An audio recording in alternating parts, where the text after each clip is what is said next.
Hello humans, constant cravers, cabin dwellers and digital avatars. I'm Ryan Ferris. Welcome to the Good Timeline podcast.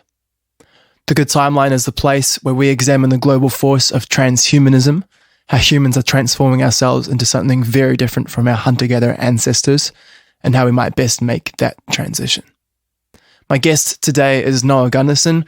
I'm super stoked as I've been listening to Noah's music for close to a decade and decided to invite him on the podcast after rediscovering his music in the past 2 albums. We discuss a range of topics, mostly through the lens of 7 of his songs. So if you'd like to hear the songs during or before the podcast, I've created a Spotify playlist of the songs, which you can access in the show notes of this episode. I highly recommend doing so. I won't speak anymore, so please enjoy this chat with Noah Gundersen.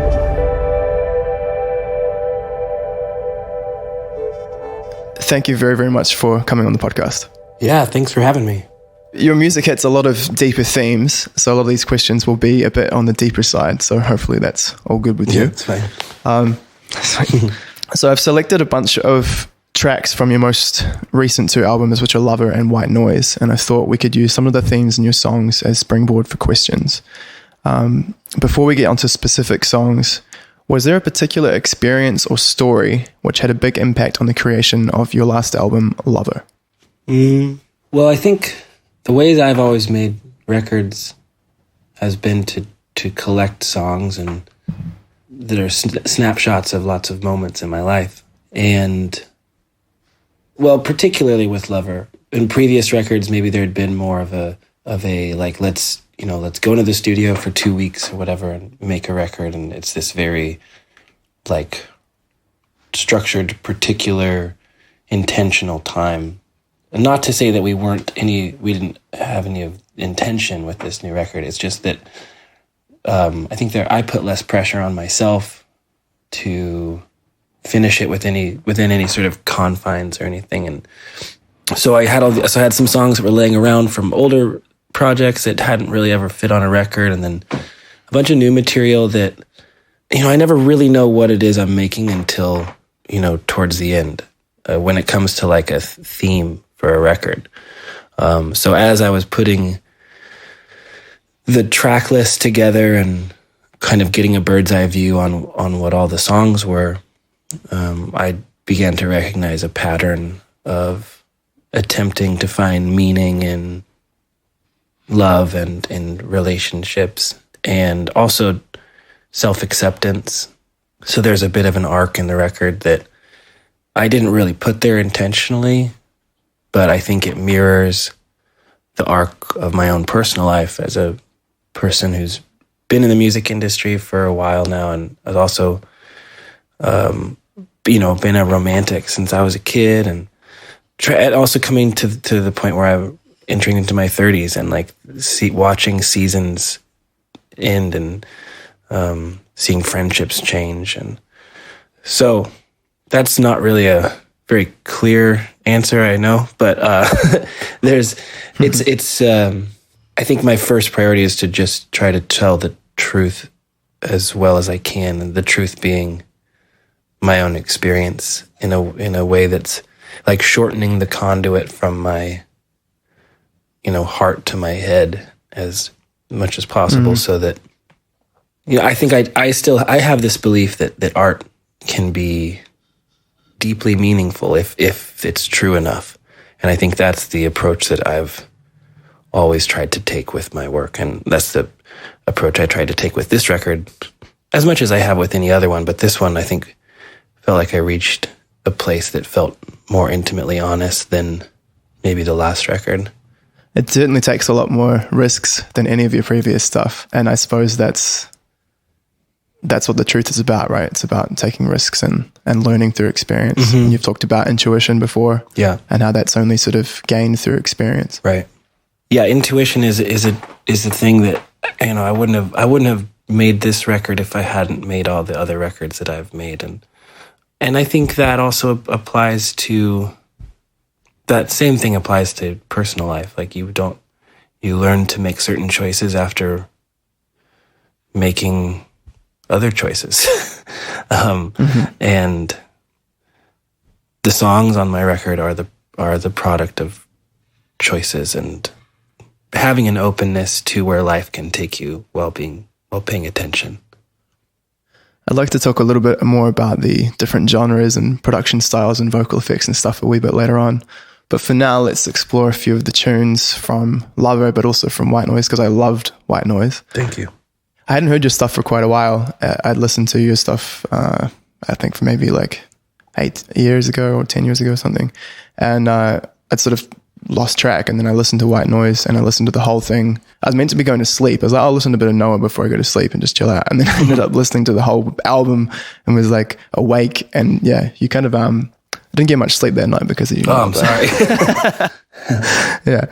But, yeah, so we can have a look at some songs from both of those albums. But So What is from Lover. And you sing in the chorus, slow down and look up, stop acting so tough, say I love you way too much, and if it kills you, so what? So we seem to be in a cultural moment which a large group of men seem to be embracing masculinity while blending it with modern sensitivity, emotional capacity, and expressions of love. Is this trend reflected in this song, and how do you view masculinity in 2020? Well, the song is really a reminder to myself.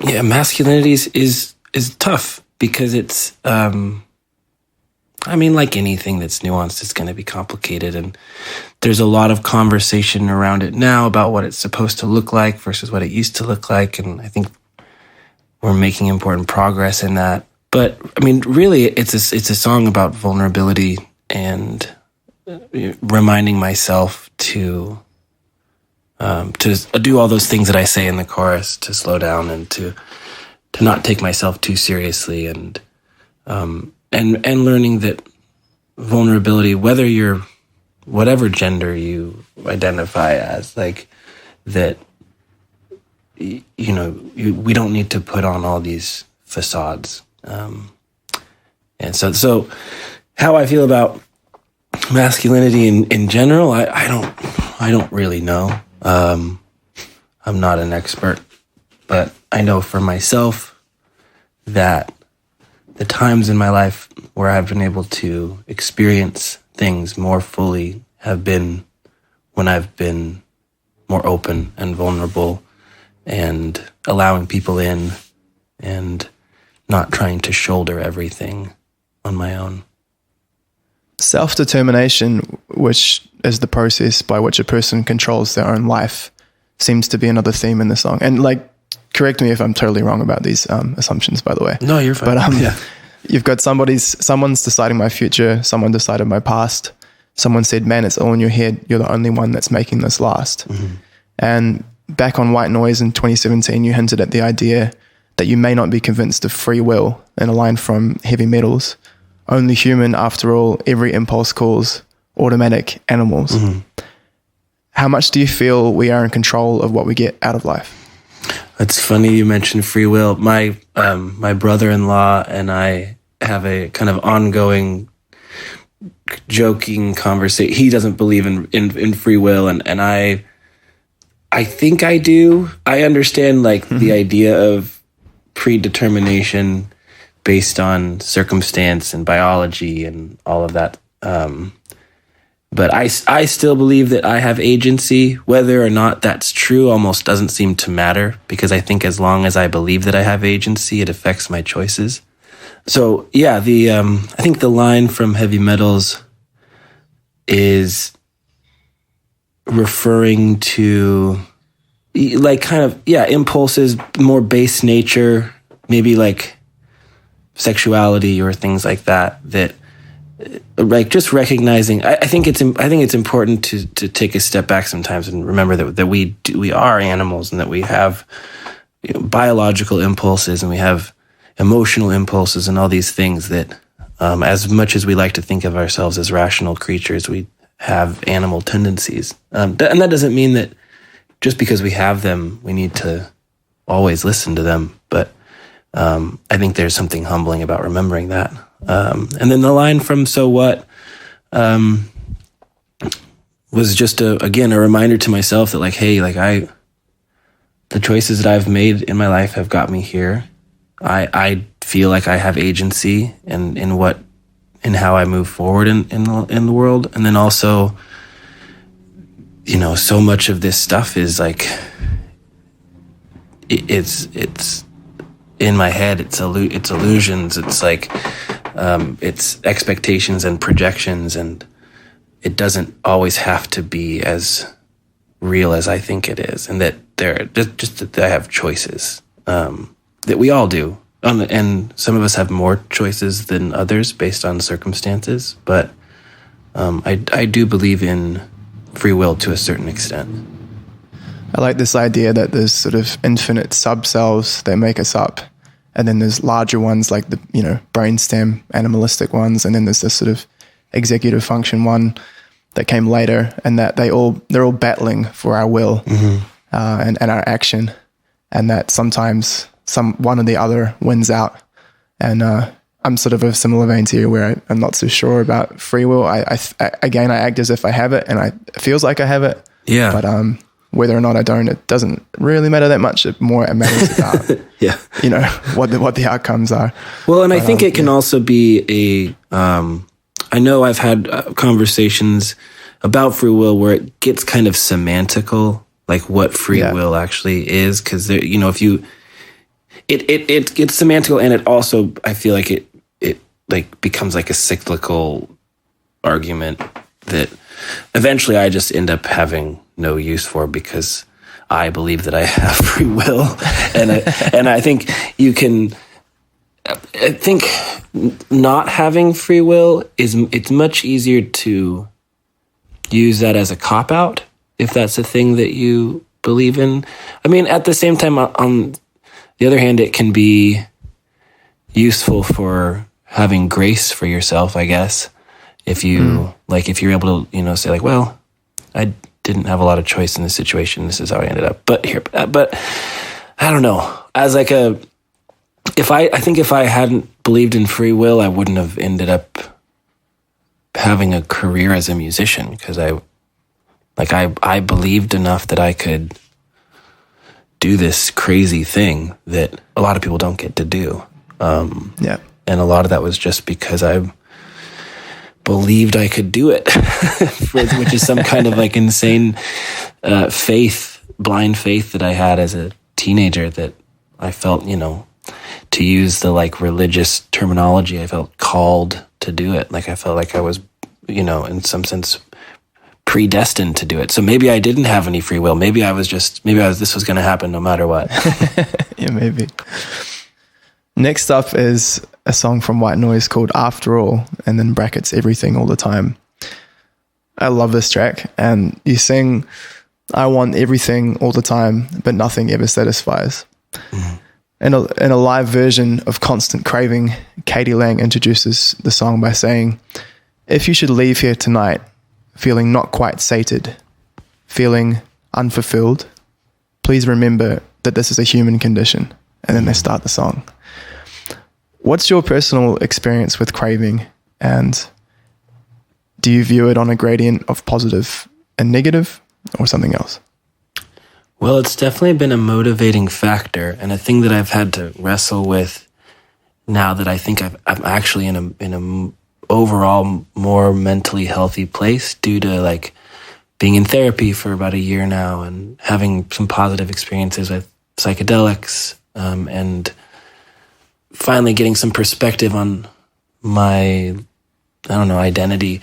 As I've become more mentally, I guess, healthy, the motivation for so long for a lot of what I made was to find some kind of solace from the storm, or to like give like grounding to some of the abstract things I was feeling and stuff. So on like an emotional level, I think striving to understand,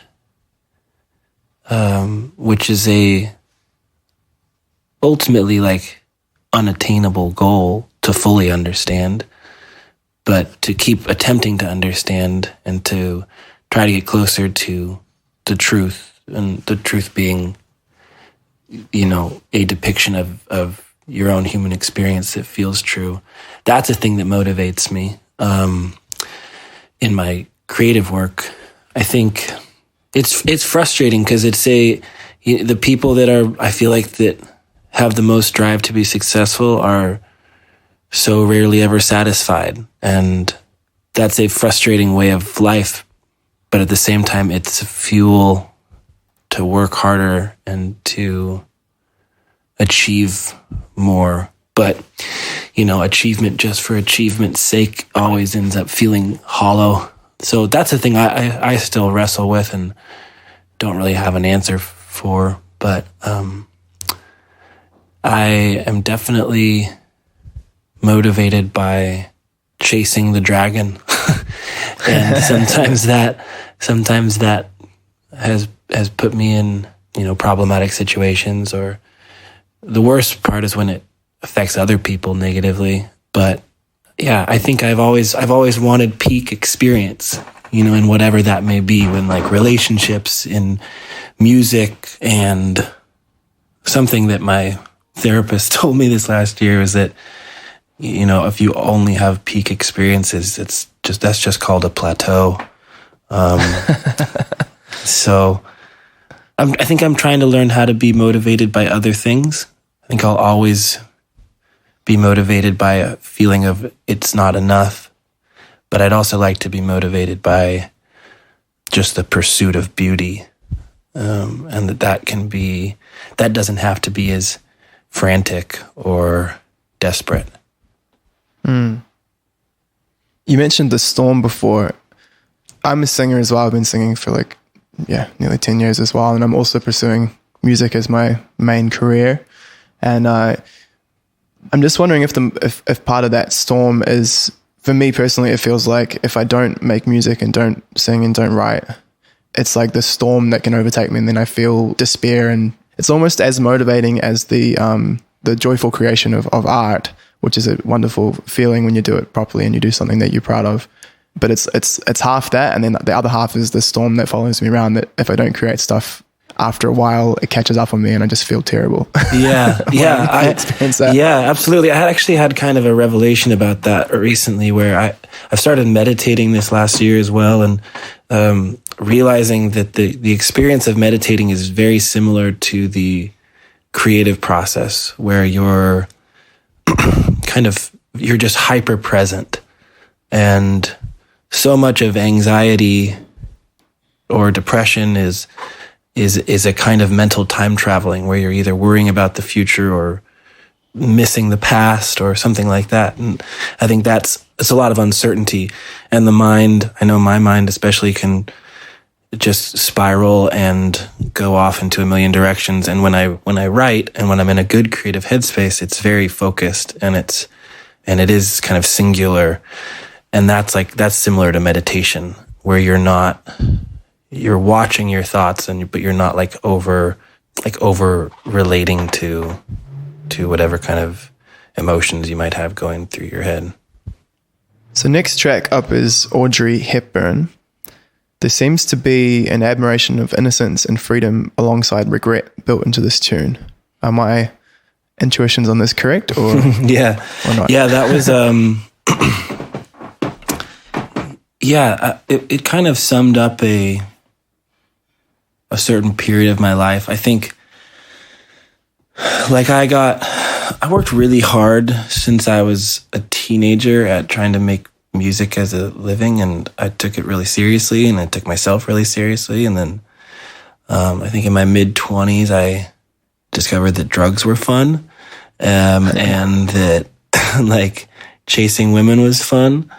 So I just kind of like really cut loose for a couple years. And that song and the person in that song is kind of a representation of a period of innocence and of freedom that ultimately wasn't sustainable, but it did feel like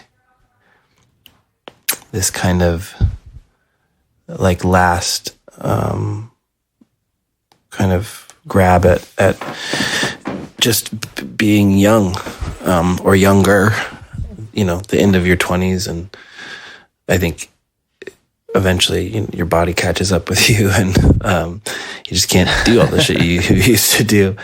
So that's just kind of that song's just like a little story about me and a person from that time. And that I think you said innocence and freedom that it represents. So has the definition of freedom for you changed now since that period?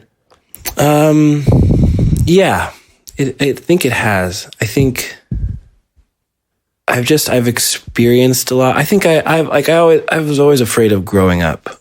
I have a whole fucking sleeve of Peter Pan tattoos. So, so my subconscious was like directing that. And I've never wanted to feel caged in, and I've never wanted to feel hindered. I grew up in a pretty conservative home and felt trapped a lot. And so I think once I left that and went out on my own, I was determined to never feel caged in again. But there has been a recklessness at times to my pursuit of freedom. And I think now that I'm feeling just more comfortable in my own skin, it's like I don't need to prove to myself that I'm free all the time. Like I believe that I'm free. I think in my 20s, I felt like I was spending a lot of time proving it to myself and to other people. And now I just I'm more comfortable in my own skin, and I have, worked through some of the things that I think it's easy to confuse freedom and running away, because I think I was at times trying to escape things by the way I exercised my freedom. And I think I've looked at some of those things a little more head on now, and realized it's like they're not as scary as I thought they were. And so there's a different kind of freedom now where I feel less of an impulse to prove my freedom, if that makes any sense. Yeah, it makes sense, totally. Wild Horses. There's a few lines in this tune that I'd love to explore with you. So, it's okay if you don't have the answers. The questions remain the same. There's a whole lot of people claiming their team, but nobody knows the game. Mm-hmm. What is the game in this line? I don't know. I don't know either. I don't know either. It's like, I think it's pretty clearly a commentary on internet yelling culture. There's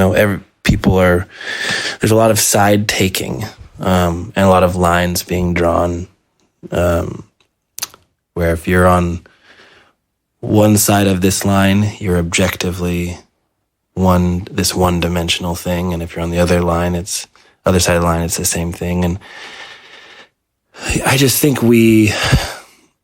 it's important to remember that people are nuanced and that decisions are always nuanced, and where some of the cultural dialogue that's been happening lately feels like it really becomes diminishing and one-dimensional, and that's a lot easier. And I know people are angry about things, and there's plenty of things to be angry about. But this whole picking sides thing is, I don't think it's that productive. I think it's just a lot easier. Scott Alexander from a blog that I follow called Slate Star Codex, he defined them as scissor statements. Mm. And it's usually an issue that's very contentious, but you rather than framing it in a nuanced way, you make it binary, and then so you're on one team or the other. Like, is abortion bad?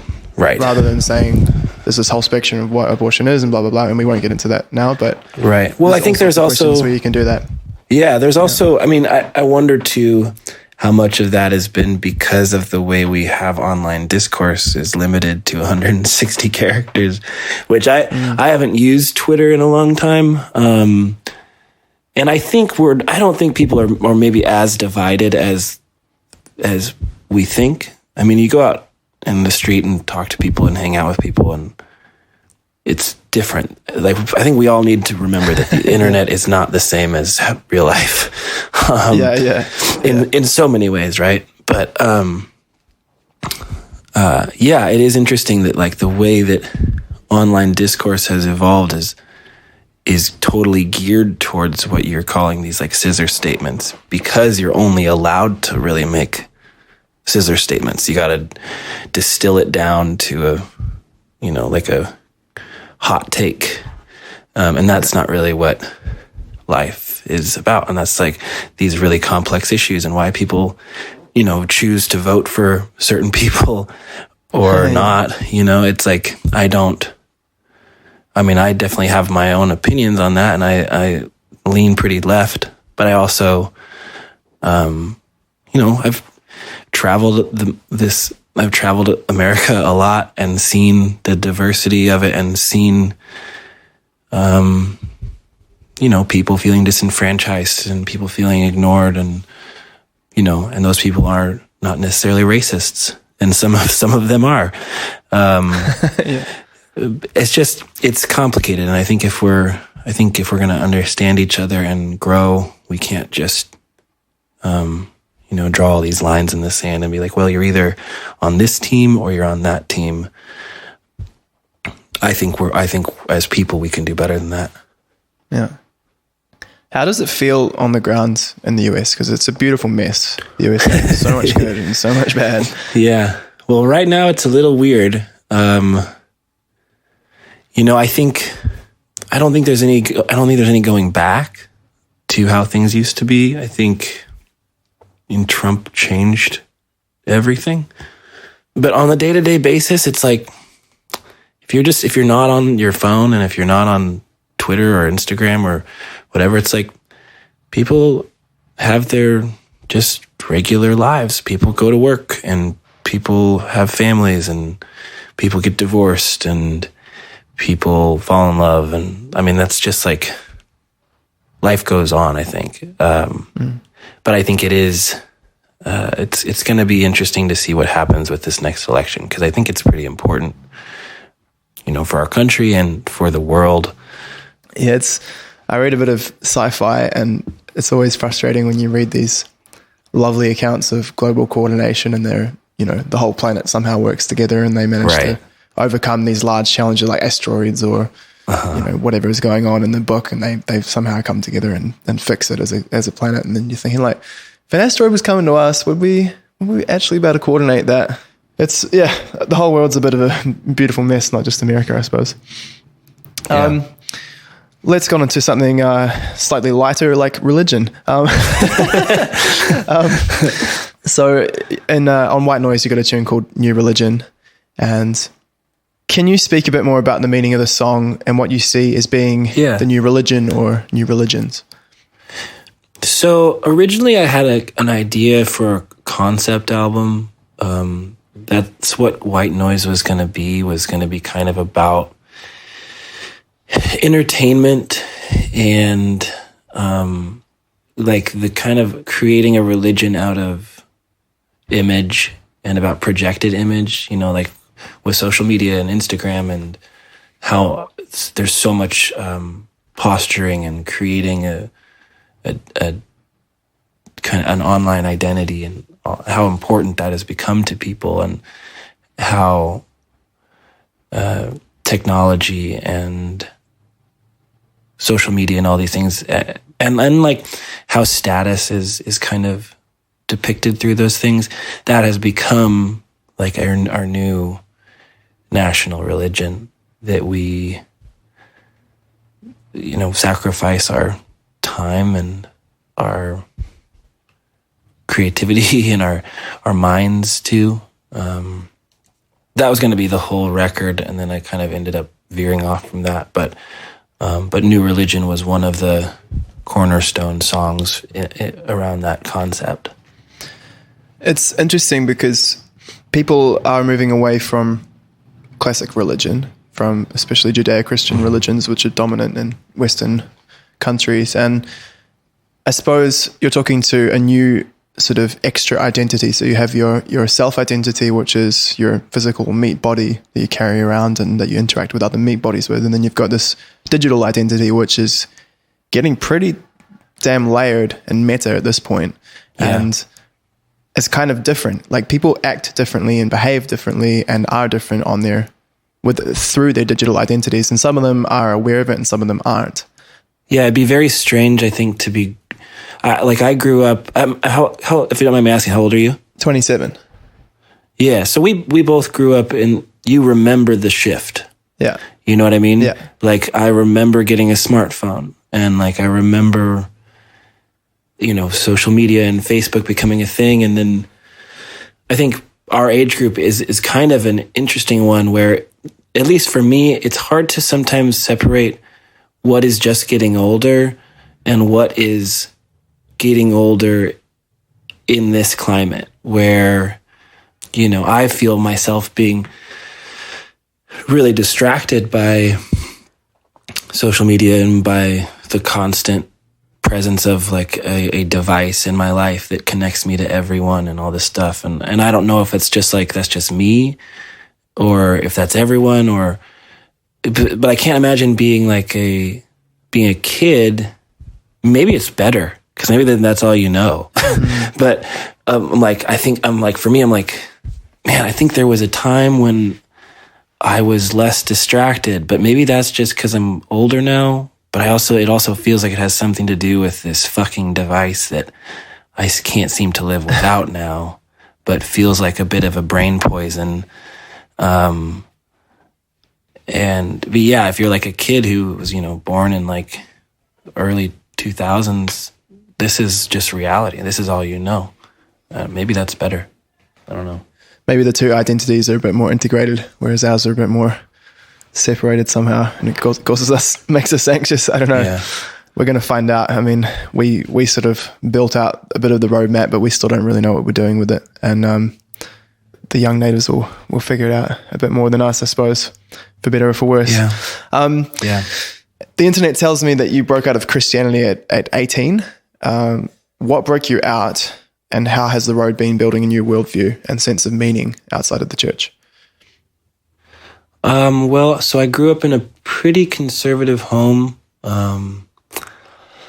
And when I moved out at 17, or 18 or whatever, I just decided that I wanted to build up my own identity and belief system from the ground up.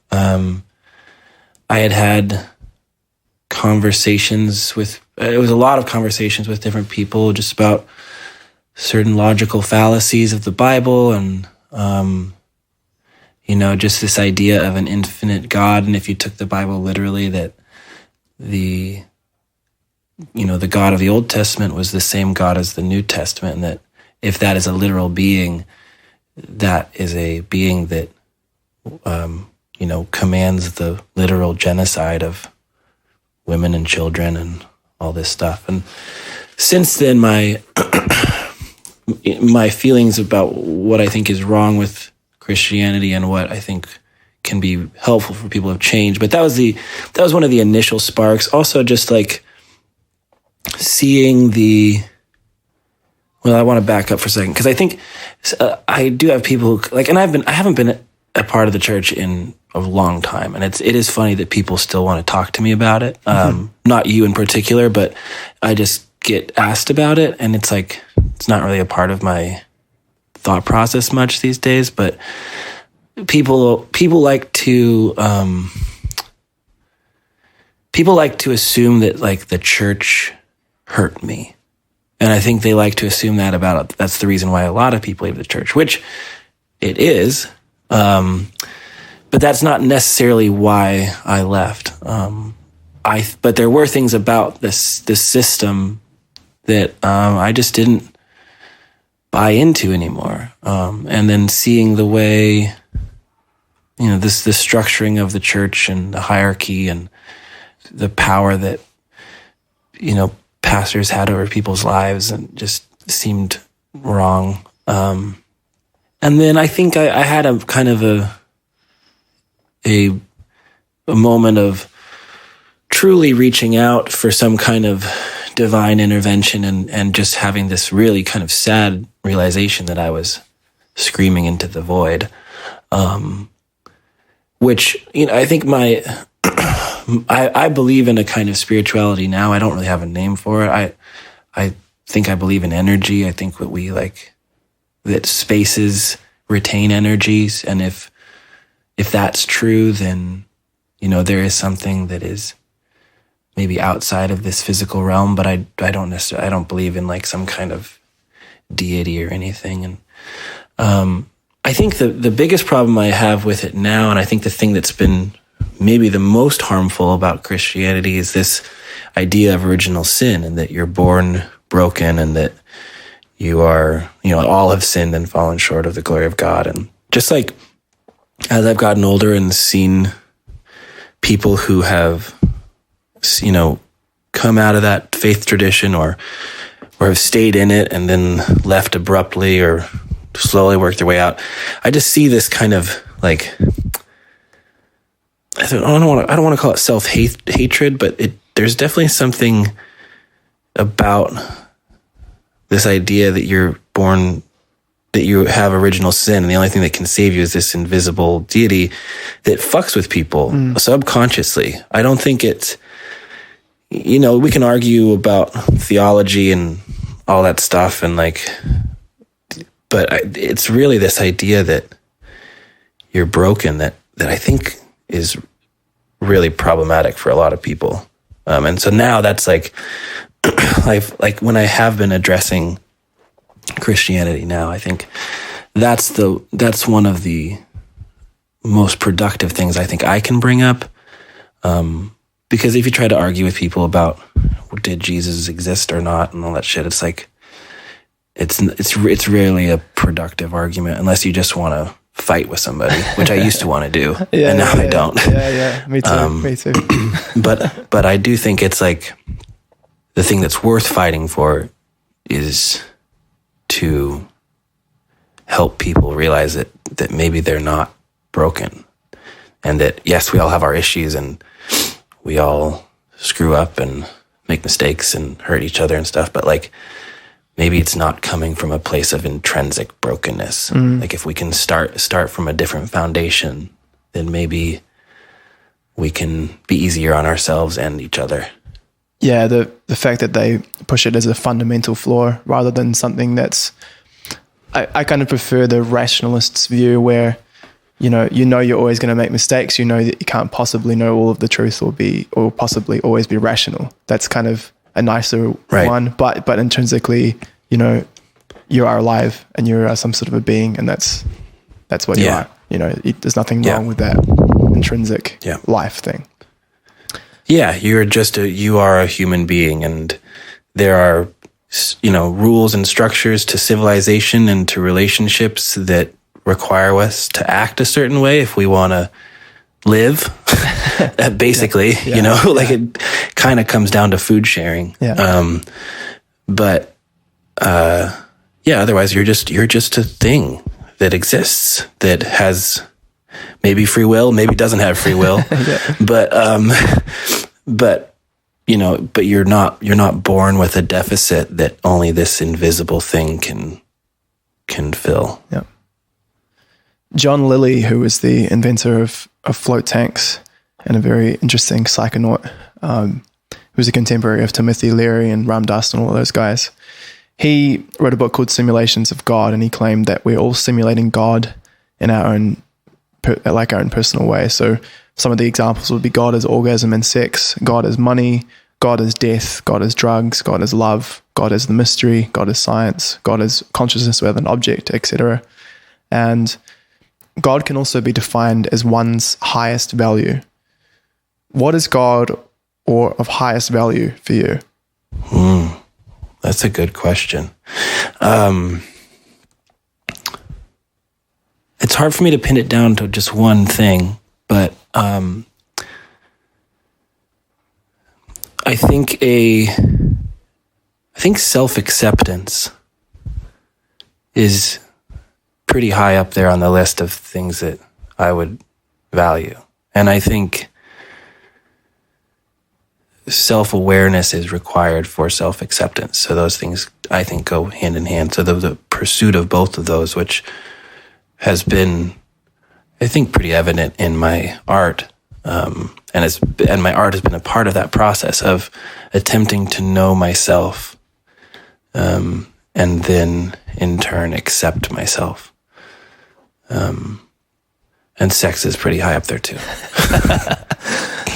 Yeah, and then I think also just to be known by others is another part of that, and then just community, and real relationship with people, and truly known, like not just like I know that guy. It's like you actually know what I'm about and who I am, or at least attempting, because we can never fully know each other, but at least we're trying. I've got a rebuttal against that, but continue. Oh yeah. Okay. Well, I guess I had a thought many years ago, that if there is no meaning intrinsically to life, and if we all are born alone and will die alone, then what is the most meaningful thing you can do? And I think that is to make someone else feel less alone in that time. And that is relationship. And maybe that's a dark premise to start from, but coming out of Christianity, there's a lot of having to figure out why things have meaning. If your foundation for meaning is pulled out from underneath you, there's a lot of reconstructing meaning you have to do. And I think that was, in my process, that was something that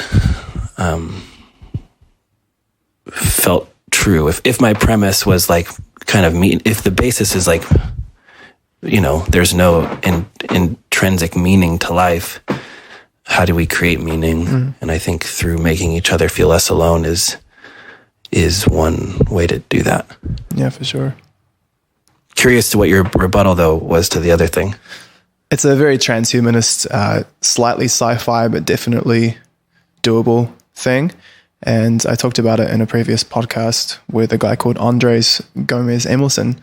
And it's based on the findings about the Hogan twins, who are sisters that are conjoined at the head, and they're joined at the thalamus, and they share each other's experiences, conscious experiences. Oh, wow. And it's one of the only examples of that we know that exists. But that shows that in theory, if you could somehow connect two people by the thalamus, they could share conscious experience and essentially mind meld and truly know each other. Whoa. So that's the slight rebuttal. We're not there yet. Yeah. Give us some years and we'll see how we go. But yeah, that's amazing. Yeah. Elon Musk's Neuralink might have something to do with that as well. Right. Yeah. Right.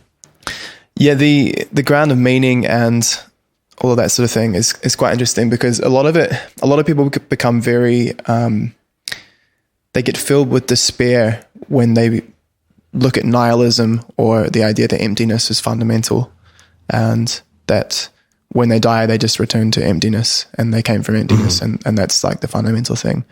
I've been playing around with an idea that's my general assumption. That's also the assumption in Buddhism and generally, and a lot of science, material science says it as well. But monism is the other one, which I quite like. I want to believe more than the other. And that's this version of monism is oneness is that consciousness is fundamental rather than material. Right, which is that's a very Timothy Leary kind of thing. Yeah, though there are some pretty interesting scientists, one from University of Irvine, a guy called Donald Hoffman, who's working on this through computational science. He's created models of what he calls conscious agents, which could be, he's like flipping the whole idea of material science on his head. He says like, okay, you build all of physics and all of material science from one miracle, and that miracle is that we have matter and the Big Bang to begin with. And he says, give me another miracle, like remove that miracle, give me one miracle and say we have consciousness, and I'll create you a whole theory of everything that's based on consciousness creating all of the material things as projections. Interesting.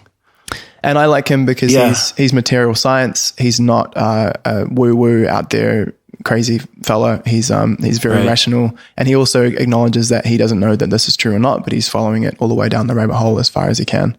So there's like a couple. That's all any of us can do. Right? Exactly. I like that concept. I know. I think Michael Pollan talked a little bit about that idea in How to Change Your Mind. That there are people in the kind of psychedelic community that believe that kind of theory as well, which is, I mean, it's definitely an experience that I've had while on mushrooms, where everything feels like, where consciousness feels universal and outside of just my own personal experience. So I'll have to look into that. It's called monism. Monism is one. It's like dualism and monism. Right. Monism is oneness. Right. Dualism is like, two things.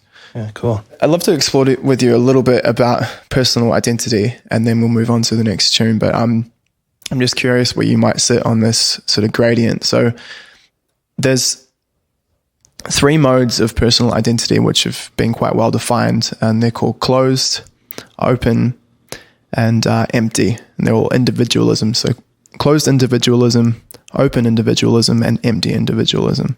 And a lot of people's sort of worldviews and beliefs can sort of be put into each of these frames, and it quite accurately describes them. So like Christianity, for example, is closed. So it's like you are a soul or a being that's born and then you die, and that's the entirety of your existence. Might be some form of afterlife, but that's closed. Open individualism is that you are everything. Some forms of Hinduism believe this, that like everyone is God, all dancing with each other and pretending that they're something else. Some of them take the game very seriously, some don't, etc. Or monism would be open individualist as well. And then empty individualism is you are a time slice of experience. So your identity is only whatever tiny plank second of experience that goes by. Every plank second of experience is you, and each one is a different person. And that's sort of that's kind of more in line with Buddhism. So I'm wondering if any of those resonates with you. Probably the empty one. Yeah. I think there's the optimist in me wants to believe in the open one. And again, I think I try to come at all of this from a place of I don't know. Yeah. So I know that I don't love the closed one, and have not seen it to be really productive for me or history or society or things. The open one seems hard to substantiate unless you're that guy you were talking about who can, if you build a model around consciousness as a beginning for everything, then that's cool. But it's still, like you said, just a theory. And I think the rational kind of realist in me says that I am just this experience for this moment. Yeah.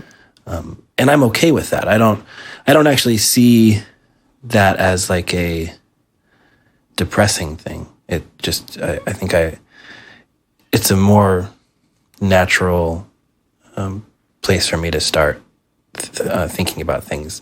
Because I think just growing up religious, it's like there's either God or there is not God, and God being like a monotheistic kind of thing. And all the one consciousness people were always kind of poo-pooed as like just being new agey hippies. And I'm allergic to that too, man. Don't worry. Yeah. So I'm a little bit I'm a little skeptical of that. Yeah. But like I said, I've had experiences on psychedelics that have made me feel a kind of aliveness as a part of something in the universe. And, whether that's just signals firing in my brain, or that's just maybe that's real. I don't know. But I don't spend a whole lot of time thinking about it regardless. Yeah. The reality of something, whether or not it's firing in your brain, I think is another whole lot of the discussion. I would say that the only thing that we know to truly be real and exist is the fact that we exist. That's the only thing we can say that is true. And so feelings that we feel in those tiny blank second moments are real, every single one of them, no matter how they're created. And that's my, I would argue that, but that's probably a whole podcast. Yeah. All right. Well, next tune up is Robin Williams. And you sing, "Despite all my reservations, I've been doing this for years, hoping that some magic touch would finally make it clear. But when it all comes crashing down, I'm still standing here, looking at the same face in the same place, just a different kind of mirror." Can you expand on these lines a bit more, and what comes crashing down? So it's kind of, there's two meanings to that, two personal meanings for me in those lines. One is about looking for fulfillment and meaning in romantic relationships and partnership, and essentially my idea of love, and having that repeatedly fail me. So there's a part of that, but then like that it all comes crashing down. Is it like every time a relationship would end or this fantasy would kind of crumble, like it was still me there, and eventually I think I've come to realize that no other person is going to fulfill me. It's like I have to be okay with myself and come into relationships with that as my foundation. And that, same face, same place, just different perspective. And then the other part of it, meaning, is just like, I think making music, and I've had so many moments of like feeling like a failure, or feeling like I was never going to be good enough in this. But yet I've kept on doing it. Just waiting for that magical moment when it was all going to click, and, and like I was going to be quote unquote successful in whatever definition of the time I had that as, which was always changing, because as soon as I would reach some level of success, it was like, well, that's not good enough anymore. So I gotta like keep pushing to the next thing. And like at the end of 2017, early 2018, like I had a lot of things go badly. I had some relationships that were close to me kind of end, and then I had some health stuff happen, and I had some financial stuff, and my record didn't do what I had expected it to do, and we lost a bunch of money on the tour, and I was just like, fuck, this was not supposed to go this way. But all of that was really important for me to just look at myself and my own self-worth as not being tied up in success, and that, not needing to pursue this for personal validation anymore. Once it all came crashing down, it was like, and it didn't, to say it all came crashing down is kind of dramatic. Like, it's not like my career was over or something, but it kind of felt like that for a minute, just because I had put so much emphasis on a certain level of success from a record that just didn't really happen. So it was a good lesson to learn. Yeah. I feel that record was either 10 years too late or 10 years too early.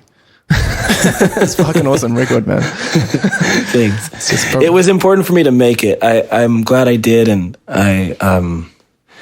there were so many different motivations going into making it. Like, I needed to like prove something to other people that I wasn't just a singer-songwriter.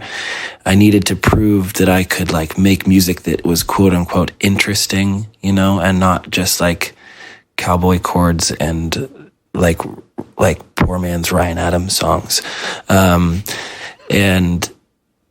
And I also like, I wanted to be in a rock band, and I wanted to be in a band, period. Cause I'd just been on my own for so long, or I had people play with me, but it was never like, I really wanted to be in a fucking band. And that didn't really happen either. I mean, it happened for a moment on that tour. I think we had some moments of being a band, but, it was a lot of stuff that was really important for me to try out. And some of it stuck. Some of it I learned from. Some of it I wish I had done differently. But I think I was also trying to write songs in a certain way, which was a really a good exercise, but I think a valuable lesson in how not to make music. Even though it stretched me, and I think I made some good work from it, I found that my own truth comes through a lot clearer when I just open the valve and let it come out, instead of being like, I'm going to write this particular kind of song and about this particular kind of thing, or you know, being intentionally non-confessional or being intentionally more abstract, and all of that's fine. It's just that it didn't really, I think I missed a part of myself in all of that, which I think with Lover, it just felt a lot more like coming directly from the wellspring and felt less constructed. Yeah. And that's demonstrated in the variety of production styles and sort of genres that you explore in there for sure. Eh? Yeah. All right, there's one more heavier question, and then we're actually a few more, but then we're into some more creative process stuff. And how are we doing for time, by the way? Have you got I'm good. You're good? No, I've got all the time. Awesome. So some other lines in Robin Williams. Well, nothing lasts forever, and every other trope. I guess it just depends on how much DMT you smoked. But when I think of Robin Williams at the end of his rope, it makes no difference what you're making. The reaper makes the final joke. So Robin Williams was one. Another that really shook me personally was Chris Cornell, also from Seattle, who died by the same method a few years later. So even those that are considered at the top of the world can't escape death and can't always escape mental illness. How do you deal with the transience of life and death and everything that comes with it? Yeah. I had a close friend commit suicide this last year. And that was the first time I'd really experienced death in that way. And I just don't, there's no way to deal with it other than I think just showing up for the grief. I spent a lot of my life trying to escape grief, or not even trying to escape it, but just feeling like I didn't have time for it. Like it's weirdly kind of a luxury. Grief is a luxury where if you have the time and space to sit in a place of grieving, not everyone has that. And I think, working and trying to make a career, like every time I'd have like a breakup or something, you know, hard happen, I'd be like, well, the show must go on, and I can't sit around here feeling bad about this. And, you know, whatever, that was maybe necessary at the time, but I think I definitely like buried some grief and stuff that now I've had to kind of work through now that I have the time and space for it. But when it comes to death, like, you know, the only thing that seemed, I don't want to say productive, because it's not even, there's nothing to do. You just have to, it's real and it doesn't make sense. And you sit in it and you grieve and you be with people that you love, and you are reminded to cherish whatever time you have. But it is a funny thing how I love how Dave Chappelle opened his most recent comedy special talking about Anthony Bourdain killing himself. Yeah. I mean, it's really morbid, yeah. but it's so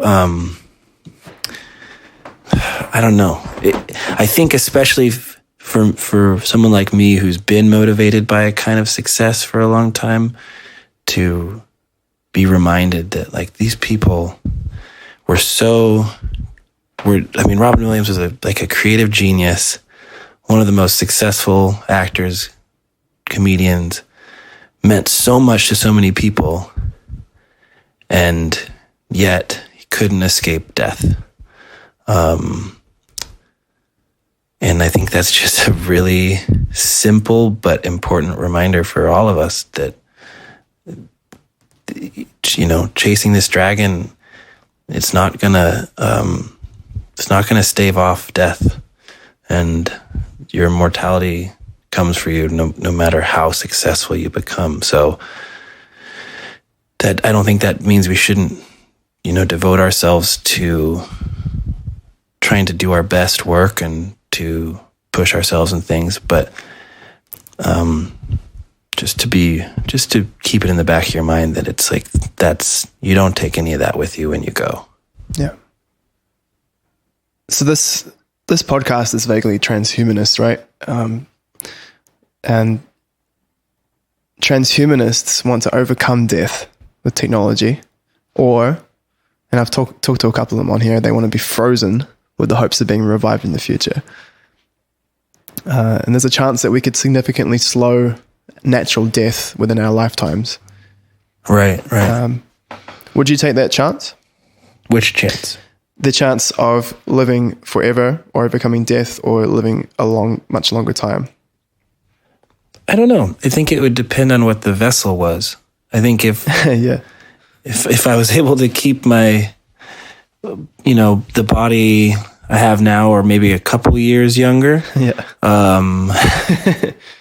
Maybe it's hard to say. And I don't know. I don't think about it that much, but I have heard about these things, like with kind of anti-aging and all this stuff. And I don't think I fear death. I don't really love the idea of dying. I don't want to suffer.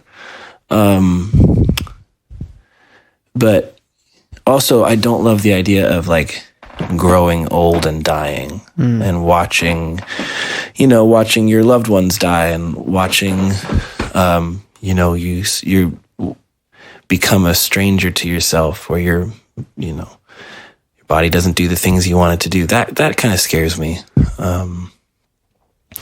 So if there was a way to just keep me healthy as another, the body of like a 30-year-old man, and, live like 100 or 150 years or something, like, I think I'd be into that. But, you could ask me in 60 years and I could be like, fuck this, I want out. I want to be done. Yeah, the idea is hopefully they'll be able to rejuvenate cells and actually make people younger again. They've had some limited success with rats and mice, but again, it's one of those things, like, I feel like people our age might have just missed the boat for a lot of the real crazy shit. Or maybe not. Yeah. We won't know. We'll see. Yeah. I think my biggest thing is, if I don't want to experience the world, the climate trajectory that we're on, like I'm going to probably die before it gets really bad. But I don't want to experience, that's why I don't really plan on having kids. Just because I feel like it's, I don't know, kind of inhumane to bring someone into this situation that we have, and where our, just the climate trajectory and how that's going to affect, everything globally. So that's my real dark, depressing feelings about getting older is that I want to die before the world goes up in flames. How about being frozen until the flames go away? To the flames go away. I don't know. It sounds really expensive. It is expensive. I think it's like, how much is it? Alcar. There's a place in the States that do it, and it's something ridiculous.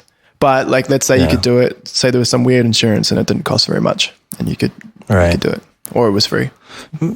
Yeah, maybe. What a trip that would be to just like wake up, centuries later or something. Yeah. Hopefully with some friends and family frozen as well, and not just on your own. I guess. Yeah. I'd just be afraid that they would they'd fuck it up or something, and then I'd be like somehow still alive in there, and like have consciousness, but be like frozen in time forever. Yeah. That'd be a good album though. Yeah, maybe. It might be quite ambient. Yeah. Psychedelics and DMT are entering our current zeitgeist in a big way. And you've spoken to the use of mushrooms medicinally before. How have psychedelics impacted you personally and creatively, apart from what you've already told? So if you elaborated on it a wee bit more, if you feel comfortable to. Oh, sure. There's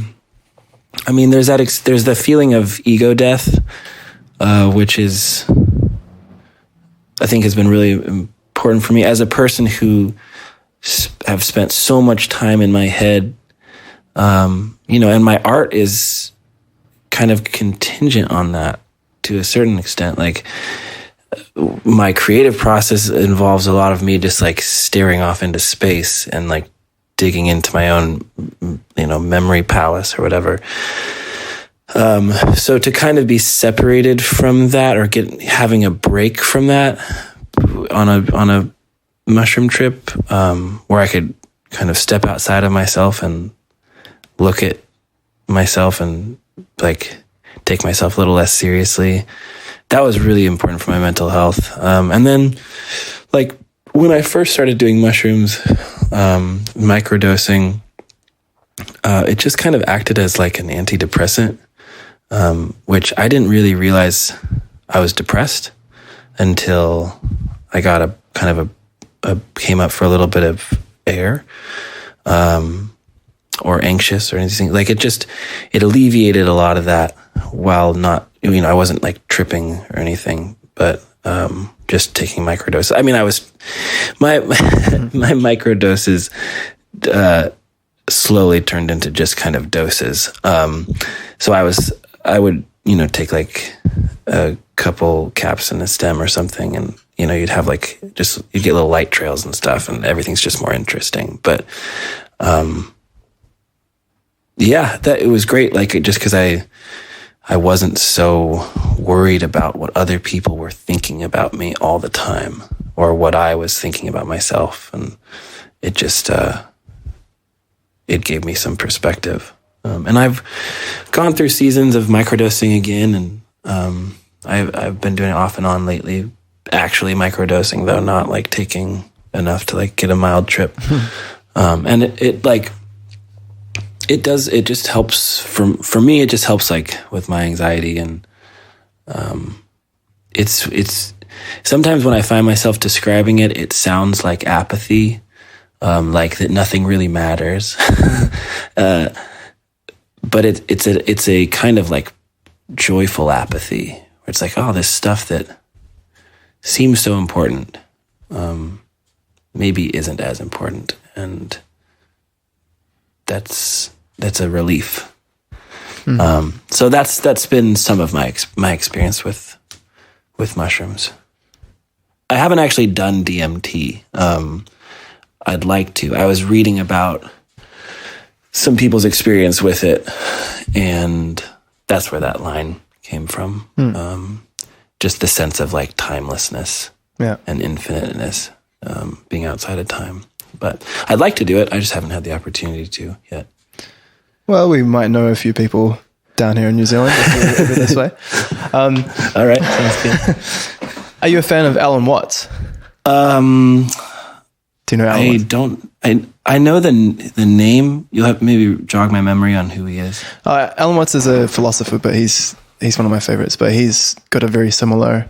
He knows that it's also you shouldn't take hardly any of it very seriously, and he's a Zen philosopher, and he's very, very good. Cool. Yeah, I've heard it.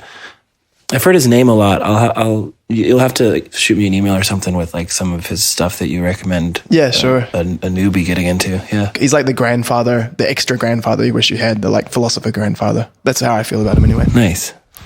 With your microdosing, I'm just curious, like how much you take, and do you take it every day, or do you take it like every couple of days? Is it for a few weeks?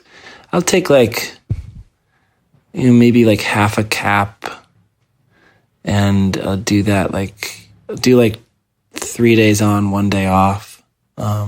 Your tolerance goes up pretty fast, so you got to take breaks. And people there's different methods. Like I know Paul Stamets has like a methodology that's like, I think it's like 2 days on, 2 days off or something. There's a few different ways to go about it, but I recently got some like dosed out capsules that I do like 3 days on and 1 day off. And it seems to work. It's just kind of, there's been research into like cell regeneration and how that can be effective in that with like certain brain cell regeneration. I just know that I feel better when I do it. So, and it doesn't really have any negative side effects. Yeah, I've noticed that as well. We have them in the winter time. They grow down here, so we go looking for them, and there's always a lovely afterglow after our trips. So I'm a big fan. Yeah, but they're just hard to get. Hard to get when you're around. Yeah. So setting aside the world on fire, climate disaster thing, if that doesn't happen, how are you feeling about the crazy convergence of 1984, Brave New World, and Black Mirror that we're entering into? Are you afraid, like all of the technology and all of the integration and all of this sort of thing? Are you afraid, optimistic, something else? I'm a lot of things. I think there's so when I was like a few years ago, when I was kind of really deep in like a depressive state about just the future and the imminent collapse of everything and all this stuff, I actually got a subscription to Wired magazine, and it weirdly gave me a lot of hope to just read about just revolutions in technology that were changing how food is produced or how medicine works. So on one hand, I think there's so much possibility for how technology can improve our world and our lives. So I'm optimistic about that. I think the relationship that we have to like our personal technology, like our phones, is complicated. I think human beings don't have great willpower at all when it comes to like addictive things. And it is an very addictive device, and also an incredible tool. But I think for me, like as a creative person and a person who wants to be paying attention to the world, it can be really detrimental because it sucks me out of any moment that I'm in. And I want to be present, and I want to have memories, and I want to have meaningful experiences, and pursue beauty and all these things. And none of that's really in the phone. So I have to I think it's like learning, it's like having a relationship with a thing, with an inanimate object, that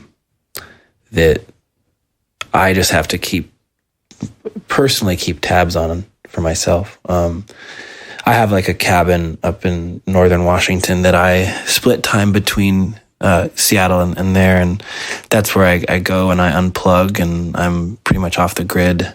There's no Wi-Fi, and I hardly have any cell reception. And hey, nice. Yeah, and it's amazing how much better I feel. once you're taken out of all the noise, there's a bit of a panic for a minute, because we're so used to just being able to be reached by anyone and reach anyone whenever we want and be connected and plugged in and like be entertained constantly. And so when you unplug that for a second, it's kind of like there's a bit of a grasping around and like maybe a panic. But once you just like get over that hump, kind of like a mushroom trip. Once you get over that hump, it's like, wow, everything just slows down. And again, it's like, it's funny. This is actually analogous to mushrooms. There's this feeling of like, all this shit doesn't matter. Doesn't do anything for my actual well-being. And like just being quiet and making things or reading or just being in the moment in nature, I think does a lot for me. And so I think that's interesting to pay attention to that, and knowing that my own personal relationship to technology can be really toxic. And then as far as like, I think economically, I think AI is going to change a lot of things. I don't have like a intrinsic like Terminator, Skynet fear of it or anything, but I do know that it's going to drastically change a lot, and hopefully for the better. But I think the way it's going to affect jobs, I think, is maybe the most concerning thing. But hopefully, we've had technological advances in the past that wiped out entire industries, and we've evolved and survived. So, hopefully that can happen this time too. But yeah, it's a lot of unknowns. Yeah.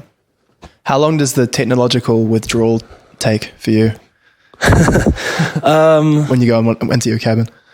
Yeah, I don't know. It's like an hour or so of just kind of feeling weird. But I think that the thing I feel optimism about is when I do feel like I'm too sucked into social media or my phone or anything, and I like put it down.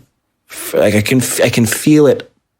It's like the fucking ring of power in Lord of the Rings, like where you just like it's like just on your neck, and like all you can think about is putting it on. But the cool thing is once you step away from it for a minute, like I think we go back to I don't want to say normal, but go back to a more clear-headed space pretty quickly. Like I don't think it's like altering my brain for like permanently. Yeah. But I do feel like it is altering my brain momentarily. Yeah. And maybe over long periods of time, there's a chance that it could like affect my brain in a more long-term way, which that freaks me out. Yeah. So I'd like to chat a little bit about the creative process. And, you said in an interview some years ago, and you've alluded to it just then, that you try to live artistically with a sense of intention. Could you elaborate a bit more on this? I think for me, the creative process is a kind of like is a listening, and a waiting. Like I do have this kind of belief that the songs are out there. I just have to kind of listen for them. And then also just like paying attention to the world and to beautiful things and to ugly things, and just taking in information, because you need a palette of colors to paint with. Is that like a conscious process, or is that something that's more like osmosis? So you're just out in the world and you're aware, but things sort of come in, or do you take note of certain things that you see? I try to take note. Yeah. Otherwise, you can like there's a lot of just putting your head down and just like going around your day like a zombie. I think that's kind of easier to do because there's so much overwhelming amount of information around all the time. But I try to like consciously take note. And if I'm working on something musical, then I'll just be kind of mulling it over in my mind, waiting for something to kind of click in. But that takes a certain level of intention. Yeah. So Lover, we talked about Lover in the beginning, but let's go back to it.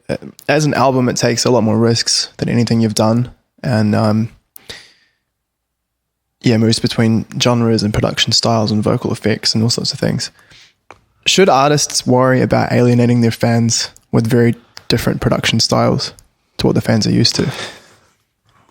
I don't think artists should worry about anything other than just making the best art they can make that feels like it's the most true to them. I'm wondering if you worried about that and if it actually happened or not. No, I think if anything, I alienated more people with White Noise than I did with Lover.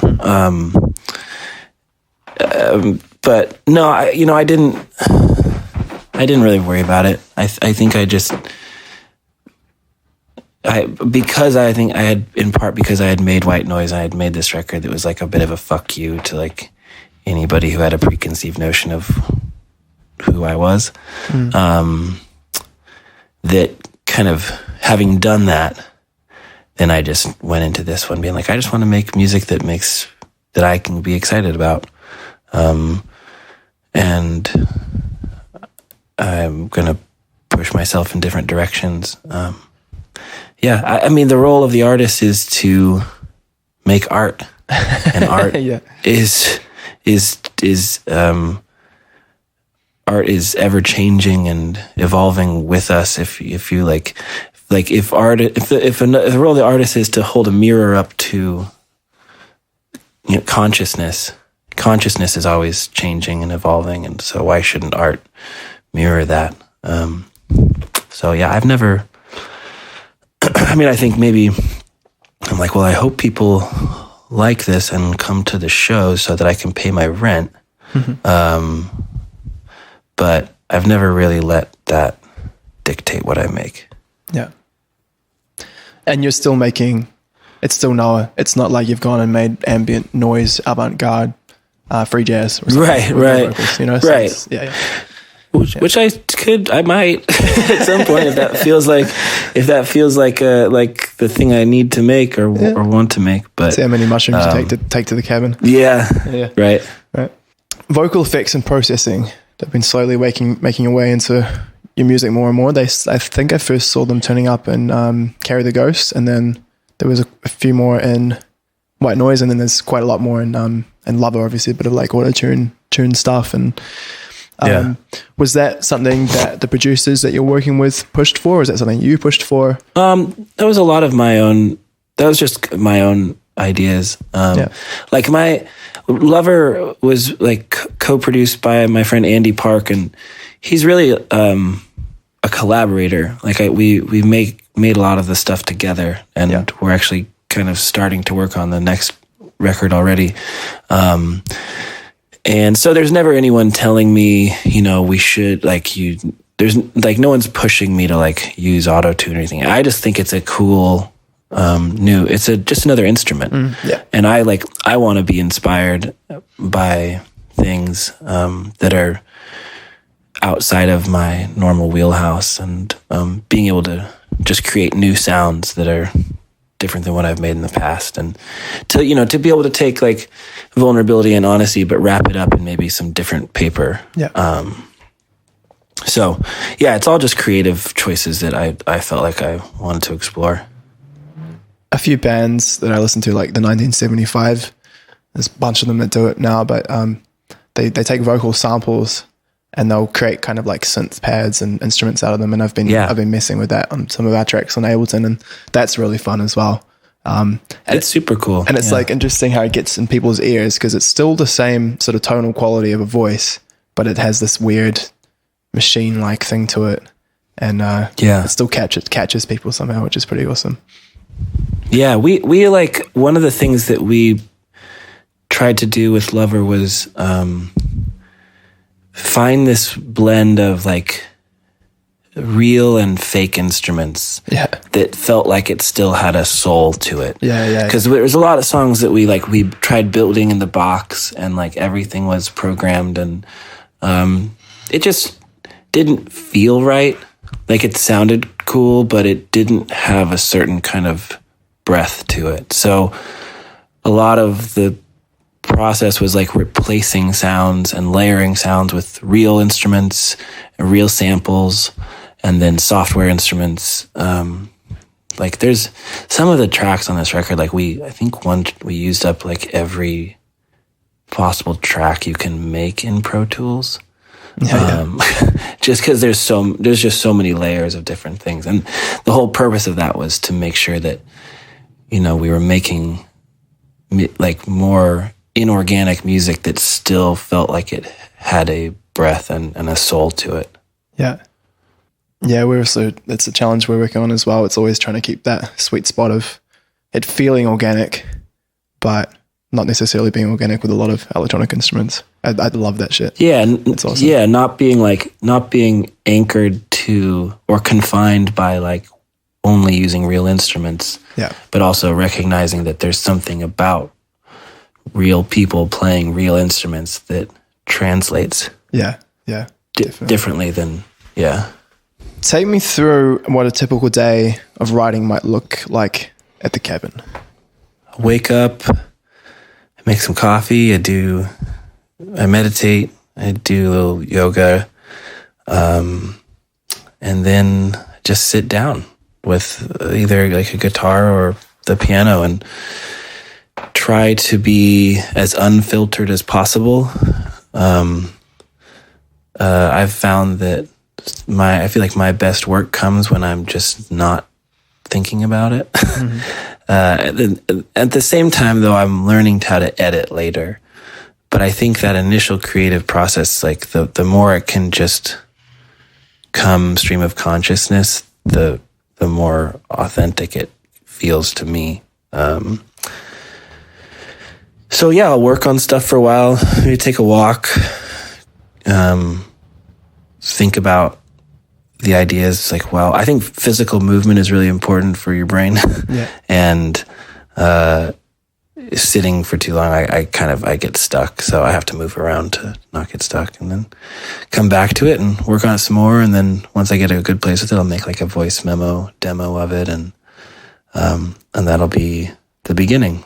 And then I'll take stuff to Andy later. And that's the whole long like process of kind of deconstructing and reconstructing. And I really like that. That's maybe my favorite part, to like make a thing that didn't exist before and that sounds interesting and is emotionally compelling and captures a moment. Yeah. And how long do you usually spend at the cabin? Is it like a week, 2 weeks, a month? Do you come back and forth? It's usually just like a few days. Yeah. So I'm usually too busy. Doing like sessions, a couple of days here, a couple of days there. Yeah. And the way that we're going about like writing this next record is like I have this upcoming week, I'm at Andy's studio and we're just kind of going to dick around and see what happens. And then we have like a week in Nashville at a friend's studio. And I'm just really excited about going into creative spaces without, I'll have some ideas. Like I have some songs that I've written, but I'm also excited to just like be creative with people and capture that and to collaborate. But then I'll also like spend some time over this next year up at the cabin, just like writing every day. And so the next record will be a kind of a combination of songs that have come from both of those processes, one being like more solitary and the other being more collaborative. Do you do any sort of preparation or warm up before you play live or before you play on live to air radio? No. I should, but I don't. Sweet. All right. It's an easy answer. Is there anything of particular importance you've learned in regards to vocal technique? Have you delved much into that world, or have you been more sort of self-taught? Not really. It's all pretty self-taught. Lover is that album is a little more challenging to sing live. So I definitely, a lot of it was like learning how to not just blow my voice out. And part of that's like, we use in-ear monitors, so making sure that my like vocal level was in a good spot where I didn't feel like I had to over push. But yeah, there were definitely some days where my voice was pretty blown out. And I think, yeah, like honestly, just like getting enough sleep and drinking enough water, it's huge. And those are two things I don't really get enough of when I'm on the road. So, but that's been the most important lesson I've learned is just like water and sleep is going to make a huge difference. Yeah, I learned that as well the hard way when I booked myself a solo tour through Europe some years ago and like booked like 25 shows in a month. It was like ridiculous. Drove it myself. Yeah. And then slept like, 4 hours, 5 hours each night, coffee, drive 4 or 5 hours, play the show, socialize, drink, smoke weed, go to sleep. And then I got sick. I got so sick. For sure. And I sang like shit, like most of the tour because I was just fucked. Yeah. Yeah, you got to take care of yourself. And it's so, I mean, I think for a long time with touring, I felt like it was this endurance race where I had to just like see how far I could push myself and still function. Yeah, exactly. That's exactly what I did. Now it was just such a bad idea. Yeah. Yeah. Well, I mean, it's like there's a bit of this like, I don't know if like outlaw feeling about being on the road where it's like you're getting away with doing this thing that most people don't get to do. And you also got to be tough. Yeah. And you got to like be able to prove that you can hang. So I've spent a lot of years proving that I could hang. And now I'm like, I kind of just want to like go to bed after the show. Yeah. Do you use any vocal processing live? Do you have any like cool hardware things that you use? Or any particular mics that you like? I use the Telefunken M80 is the vocal we use the mic we use for my vocals live. I sometimes use this TC Helicon vocal processor thing, but with some of the other effects are just our front of house guys triggering those, and then there's a couple songs that have some tracks in them, and we like throw some effects in the tracks through the vocal line, which I actually try to avoid doing now, just because it limits me in how I can go off script with melodies and stuff. Yeah. But yeah, that's about it. So a lot of vocalists sound pretty similar these days. There's like some weird kind of attractor, and they'll hear some vocalist they like, and then they'll imitate that vocalist, and a lot of them will sound kind of samey. But you don't. How did you find and develop? How did you find and develop your own distinct voice? I just sang, I guess. I think,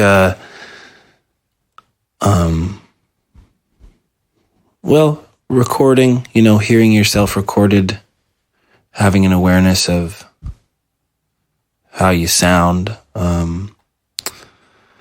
But every time I've tried to sound like someone else, I just sound like corny to myself. So it's like, this is all I got. Yeah. All right, got a couple of transhumanist fun questions for you. So this is a scenario. Are you ready? I'm ready, I think. I don't know about this whole transhumanist stuff. Yeah, I just think it's so fun, and it's an important trend. It's the zeitgeist we are in is the transition from human to post-human. We're in the middle of it right now, and it's going to get crazier and crazier. So it's just a fun thing to put a lens on. So, Yeah. all right, so this it's fun and it's intense and it's serious. So we'll lean on some fun stuff to finish off. So, so we're going to fast forward to Earth 500 years in the future. Many species have died out and many are thriving in the new ecological space. Several large post-human groups have emerged. There's the uploaded. So this group all uploaded their consciousness to a Neuralink hive mind. No one comes back, and there are incredible and terrifying rumors as to what it's like to be in the hive mind. The hive mind itself offers a singularity-like wondrous connected reality, but some do not trust it. So there's the uploaded. The primitivists, this is a group who rejected everything and all of progress and just chose to retain the Homo sapien genetics and a recruit. They live in a cabin in the woods. Yeah, they live in a primitive lifestyle in the forest. Write music. That sounds familiar. Yeah, huh? Yeah.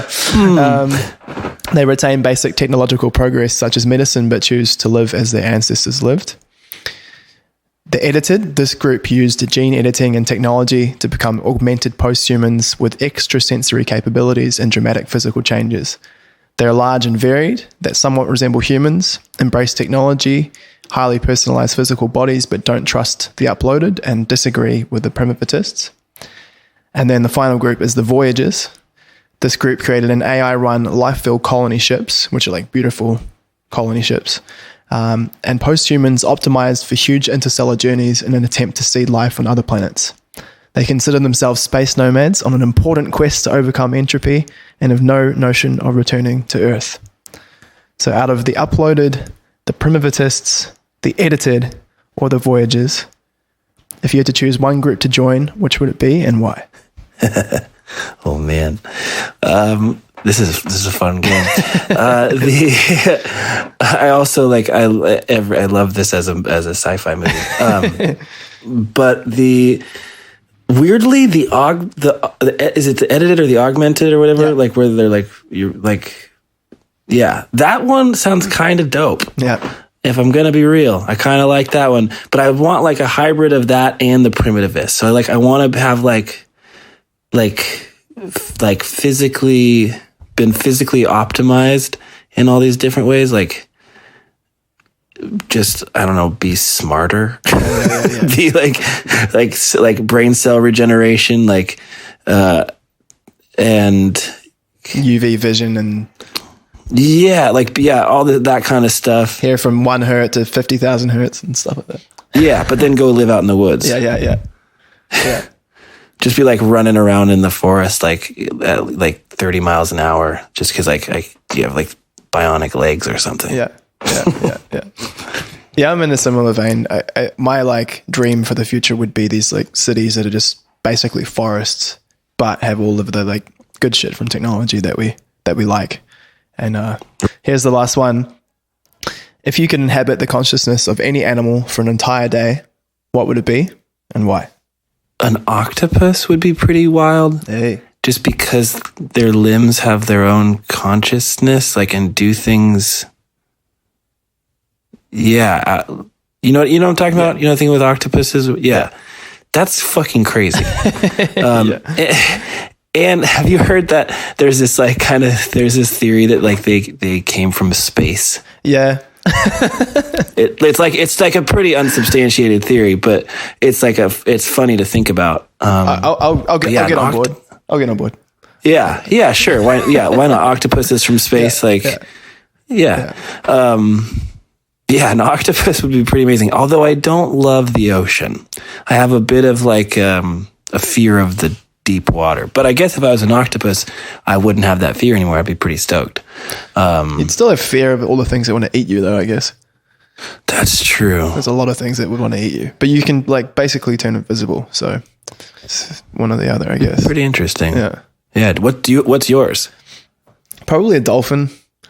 I just read recently that dolphins have some weird kind of PICS system where they send auditory pictures to each other. They decoded, some scientists decoded a picture a wee while ago. It was they had a captive dolphin and a diver and trainer person or whatever, and they recorded the audio from the dolphin and they put it on one of those, I can't remember the name of them exactly. They're these scopes that it's basically a speaker with water on top, and they played the. Yeah. And the vibrations like make the water take certain shapes and stuff. Exactly. Yeah. And the shape that showed up through this device was a really rough outline of this diver, which suggests that dolphins can like send imagery to each other through sound. And it's like, it's not just like it's not like, oh, there's a tree over there. It's not, which is like abstract things and you make your own version of the tree. It's like a direct translation to an image of something underwater. That's crazy. Yeah. So I think, wow. And they just seem like they have so much fun and like you don't really, and they fuck for fun. They're fun like one of the few. Yeah. They have like long malleable penises like monkey tails, which would be interesting. I think a dolphin. In it for the long malleable penis. That's yeah. So Noah, how can people find you and your work? NoahGundersenMusic.com, on Instagram, Noah Gundersen. I have a Twitter that I don't really use, but that's at Noah Gundersen. And then I think you just search Noah Gundersen on Facebook. Sweet. Well, thank you so much, Noah. It was really fun to chat to you. And hopefully this was a bit of a different interview to what you're used to. Yeah, this was great, man. Thanks for having me on.